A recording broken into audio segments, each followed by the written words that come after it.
Clic, bonsoir cinéphiles et cinéphiles. Aujourd'hui, on va vous présenter ceci.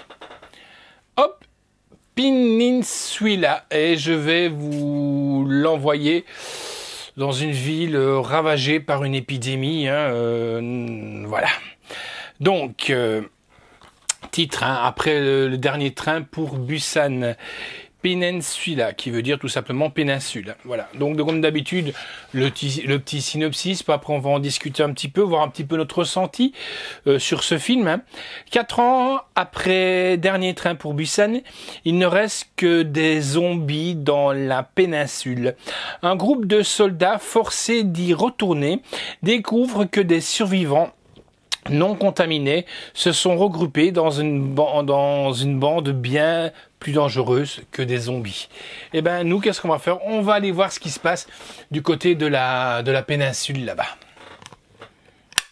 T'as perdu la tête. Tu veux y retourner, toi?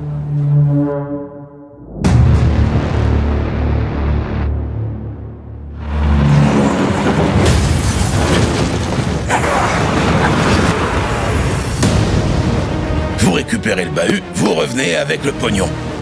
C'est 2 500 000 $ par tête, si vous revenez ici en vie.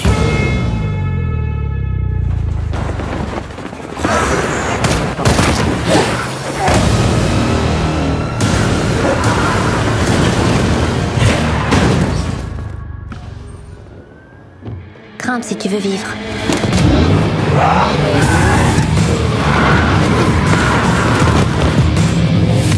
En tout cas, toi, une chose est sûre, t'es pas du coin. On part au coucher du soleil.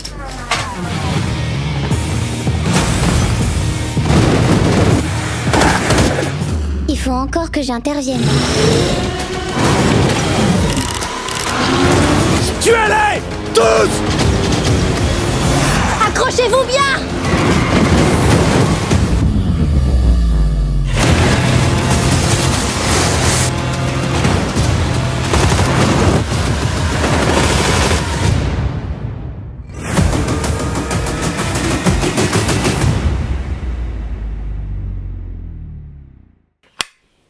Alors, que dire sur Peninsula? Je rejoins un peu beaucoup, même il y a de tomber, comme voulez-vous, c'est les aléas du direct, voilà. Que dire? Je rejoins un petit peu ce que j'avais pu lire sur les gens qui avaient regardé en streaming ou alors peut-être en téléchargement. Bah oui, il y en a qui se contentent de regarder en téléchargement. Bah oui, nous on ne fonctionne pas comme ça. Sur des effets qui étaient mal foutus et tout ça. Je ne dirais pas que les effets avec les zombies, la ville et tout ça sont mal foutus. Ce qui est vraiment dommage, c'est tout ce qui est poursuite de voiture. Sincèrement, c'est pompeux et c'est très mal foutu. Les éclairages au départ, on a dit bah oui, c'est mal foutu aussi les éclairages, mais quand vous regardez, quand les voitures se poursuivent et qu'il y a des éclairages, c'est des éclairages, on va dire d'attaque aérienne, on va dire c'est comme ça que ça éclaire très fort, ça éblouit. On peut mettre un peu ça sur le système d'éclairage, mais par contre les poursuites, on voit très bien que c'est de la 3D très mal foutu. On s'était dit que peut-être avec le budget que Dernier train pour Busan avait amassé, c'était pas mal.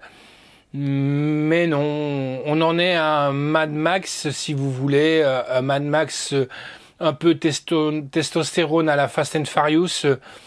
Voilà, pour moi c'est un peu dommage. Ces poursuites de voitures qui sont longues et qui n'aboutissent pratiquement à rien. Oui, il faut s'échapper, oui, je suis d'accord. Là, j'en dis ce qu'on vient pas.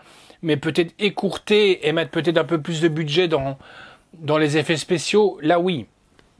Mais voilà, et en plus avoir une gamine qui conduit beaucoup mieux que Alain Prost, Jackie ou Niki Lauda ou même, je sais pas moi, les plus grands pilotes de rallye, ça, en plus dans une ville ravagée par les zombies, les détritus,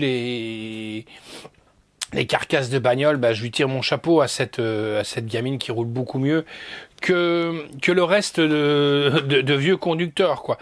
Voilà. Sinon, pour moi, je trouve que l'histoire, elle est bien ficelée. C'est des mercenaires, hein, qui savent très bien qu'il y a un camion qui est rempli de thunes et qu'ils envoient des gens pour aller le chercher. Là, l'histoire, elle est bien fondée. Mais après, tomber sur des jeux d'arène, là, les protagonistes, les gens qui disent mais qui sont pas d'accord, je voudrais bien savoir s'ils ont pas aimé peut-être les jeux d'arène de Walking Dead. Il y avait ça aussi, si vous vous souvenez, que quand le gouverneur organisait ça, avec Merle, qui même à un moment donné se bat avec son frère Daryl. Donc voilà, mais franchement, ce qui blesse le plus, c'est les fameuses poursuites en voiture. On en a 2, et c'est 2 de trop. Il aurait fallu peut-être aller une demi d'une minute ou 2, oui. Par contre, l'idée de la voiture téléguidée pour attirer les zombies, une voiture téléguidée lumineuse qui fait plein de bruit, ça je trouve que c'est vraiment bien, parce qu'on sait très bien qu'ils sont attirés par le bruit et par la lumière. Donc voilà, l'histoire, elle peut tenir la route, quoi. Par contre, moi, ce que j'aurais mieux aimé, c'est peut-être Dernier train pour Busan. Si vous l'avez vu, à la fin, ils arrivent au terminus. Ils sont sauvés, ils sont rescapés. Et puis voilà, on arrive 4 ans après. Qu'est-ce qui s'est passé? On ne le sait pas. That is the questions. C'est là que moi j'aurais bien voulu avoir, c'est une continuité de ça. Ça, j'aurais vraiment bien voulu, franchement, avoir. Mais malheureusement, c'est pas le cas. Mais on va pas trop se plaindre. On a quand même eu quelque chose à voir, un petit peu d'horrifique sur ce film. Et c'est ça qui est bien, parce que on n'est pas gâté du tout en sortie pour le moment. Donc moi, ce que je peux en dire, donc c'est comme Dernier train pour Busan, il faut voir ce film avec une bonne dose de second degré.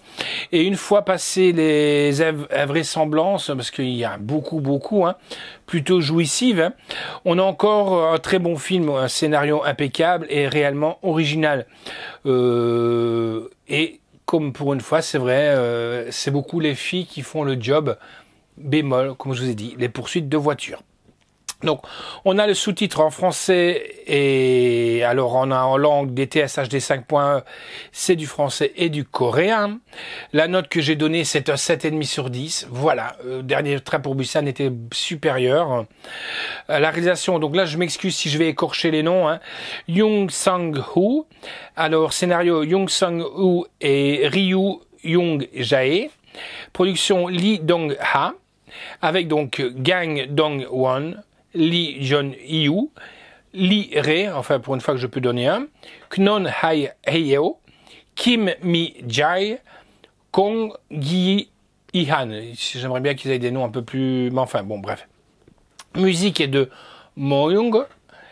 Photographie est de Lee Yong-dekyo. Montage est de Yong Jing-mo. Décor est de Lee Mong-won. Costume est de Jo Sang-gyong. Effet visuel, là, je vais pas vous applaudir, les amis. Jong-doo-en et Tae Yong-yang. Effet maquillage. Franchement, les effets maquillage de zombies, ils sont super bien faits. Ça, on peut pas dire le contraire. Lee Han-young, Kaya Tae-young, Yang Yu qui est. Durée du film 1h56. Ça, de ce côté-là, on ne les voit pas passer, sauf qu'on est dans la poursuite en voiture. On regarde, ça monte souvent et on souffle, on pouffe parce que c'est long. C'est sorti donc chez ARP Selection, distribué par Universal Pictures Vidéo France. Sorti le 17 février 2021. Date de sortie en salle le 21 octobre 2020. Donc voici, le voilà donc, échappé à l'apocalypse. Même s'ils ont échappé à l'apocalypse, ils retombent dedans, donc avec Peninsula, qui veut dire tout simplement péninsule. Donc on peut dire que c'est une continuité du Dernier train pour Busan sans l'être. Voilà les amis, moi je vous fixe rendez-vous à très bientôt et ciao!